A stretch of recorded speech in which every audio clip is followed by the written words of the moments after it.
Benteng pertahanan Ukraina jadi target penghancuran oleh angkatan bersenjata Rusia di Georgievka, daerah yang tak jauh dari Marinka. Awalnya drone kamikaze milik pasukan Rusia menelusuri area musuh, seperti dalam rekaman yang beredar di aplikasi Telegram pada Kamis 22 Februari 2024. Pesawat tak berawak menemukan sebuah rumah yang sudah hancur dan dijadikan sebagai tempat persembunyian oleh pasukan Ukraina. Kemudian awak dari drone kamikaze menemukan celah terbuka di satu sisi. Tanpa berlama-lama, prajurit Rusia langsung melancarkan serangannya. Satu tembakan itu menimbulkan asap tebal dari ruang celah tersebut. Tidak diketahui pasti ada berapa jumlah korban yang berjatuhan atas serangan itu.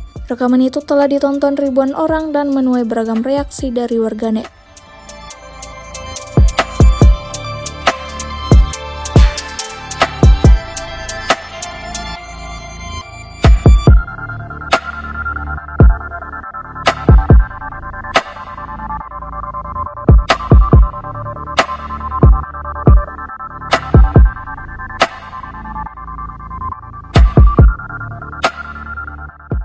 Download Tribun X sekarang, menghadirkan lokal menjadi Indonesia.